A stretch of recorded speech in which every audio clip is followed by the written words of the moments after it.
নমস্কার। ঋষিবাণীর আরো একটা পর্বে আমি অর্ণব আপনাদের সকলকে স্বাগত জানাই। আপনারা জানেন এই অনুষ্ঠানে আমরা এক একটি পর্বে আপনাদেরই বিভিন্ন রকম সমস্যা বা তার প্রতিকার বা কি কি সমস্যা আপনাদের জীবনে চলার পথে আসতে পারে সেগুলো নিয়ে আলোচনা করি। যেমন আজ আমাদের মধ্যে যিনি প্রত্যেক দিন উপস্থিত থাকেন, আজও তিনি আছেন শান্তনুবাবু, শান্তনু শাস্ত্রী। প্রথমেই যেটা জিজ্ঞেস করবো, আজকে আমরা ধনুরাশি নিয়ে আলোচনা করব। ধনুরাশির মানুষ যারা রয়েছেন তাদের সফলতার মূল আধ্যাত্মিক রহস্যটা কি? ধনু রাশি বা লগ্নের মানুষ এরা হলো ভীষণভাবে ডেডিকেটেড, সিস্টেমেটিক, কন্ট্রোলড এবং পার্শিয়ালি অ্যাগ্রেসিভ। আধ্যাত্মিকতা বা আধ্যাত্মিক মার্গে সাফল্য খুঁজে পাওয়া বা জীবনে সাফল্য খুঁজে পাওয়া ধনুর কাছে কিন্তু টোটালি ডিফারেন্ট নয়। ধনু কখনোই অর্থলোভী নয়।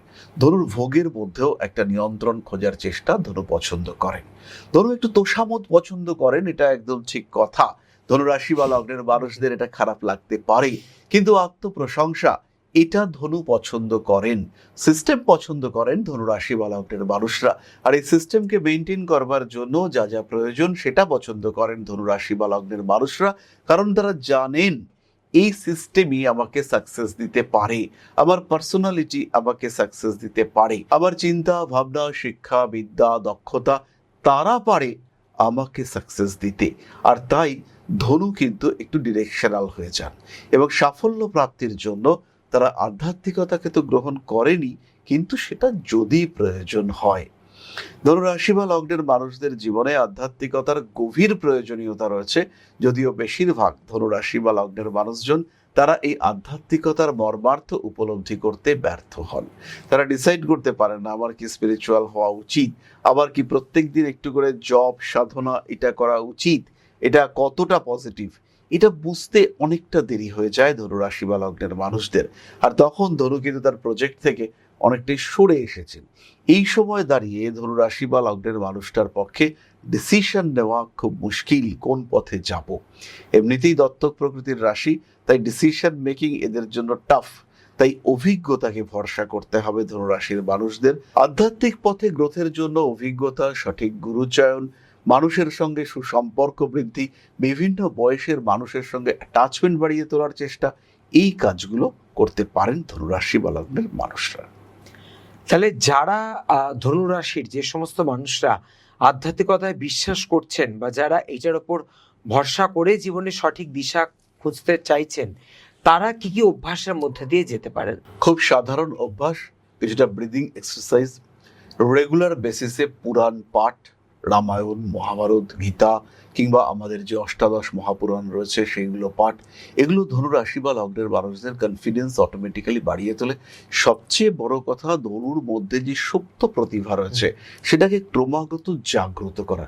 তুমি এটা পারো করতে, তুমি করছো না এটা আলাদা ইস্যু, তোমার করার ক্ষমতা আছে, এটা কিন্তু ধনুরাশি বা লগ্নের মানুষদের মাথার মধ্যে ঢুকিয়ে দিতে হয়।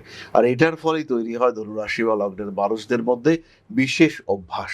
প্রত্যেক দিন কিছুটা সময় ধনুকে গল্পের বই পড়ার মধ্যে কাটাতে হবে। বেশ কিছুটা সময় ঠিক করতে হবে যে সকাল 6টা থেকে রাত্রি 10টা পর্যন্ত আমি কিন্তু মিথ্যে কথা বলবো না। এইরকম ডিসিশন, এটা কিন্তু ধনুরাশি বা লগ্নের মানুষদেরকে একটা আলাদাই মাত্রা প্রদান করে এবং এই অভ্যাসগুলির মাধ্যমেই তারা নিজেদের রাগ, ক্রোধ এগুলোকে নিয়ন্ত্রণ করতে পারে। সিম্পল এক্সারসাইজ, ব্রিদিং এক্সারসাইজ, সোজা হয়ে বসবো, শ্বাস গ্রহণ করব, শরীরের মধ্যে শ্বাসবায়ু প্রবর্তিত হচ্ছে সেই ব্যাপারটাকে একটু ফিল করার চেষ্টা করব। যদি প্রয়োজন হয় ভীষণ সিম্পল মন্ত্র নমঃ শিবায় অথবা ওম নমঃ শিবায়, এই দুটি মন্ত্রের পাঠ করা যেতে পারে। গ্রোথ রেট ইনট্যাক্ট রাখার জন্য, নিজেকে হ্যাপি রাখার জন্য অবশ্যই ধনুরাশি বা লগ্নের মানুষ তাদের প্রপার ডিসিশন নিতে হবে। সেকেন্ড যে বিষয়টি ধনুরাশি বা লগ্নের মানুষদের ক্ষেত্রে অতি গুরুত্বপূর্ণ, সেটা হলো সিদ্ধান্ত।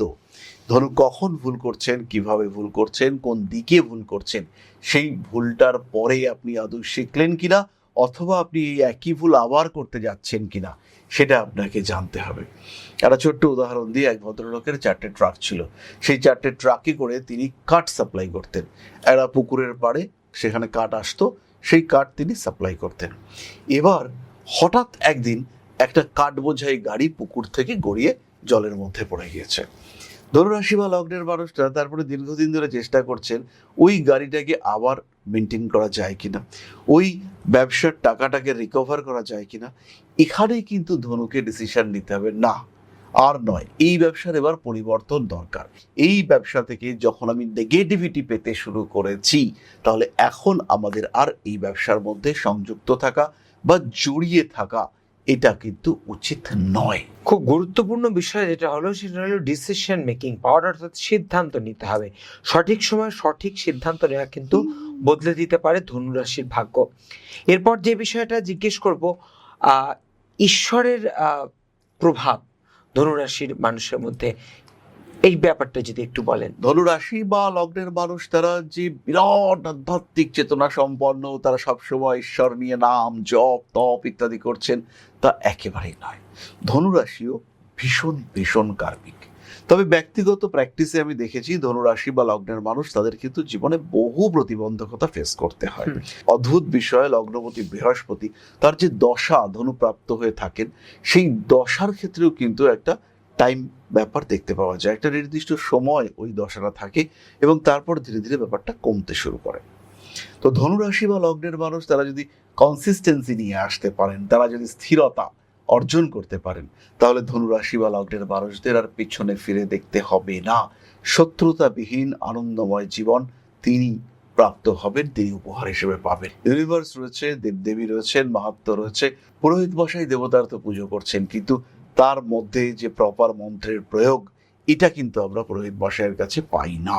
সুতরাং সঠিক পদ্ধতিতে সঠিক মানুষকে চয়ন করে ধনুরাশি বা লগ্নের মানুষরা পুজো পাঠ, মন্ত্র উচ্চারণ, দীক্ষা প্রকরণ ইত্যাদির মাধ্যমে একটা হ্যাপি লাইফ প্রাপ্ত হতে পারেন, এ বিষয়ে কোনো সংশয় নেই। ধনু রাশি বা লগ্নের মানুষ তারা যদি আধ্যাত্মিকতার পথে যেতে চান, তাহলে তাদের কি করতে হবে?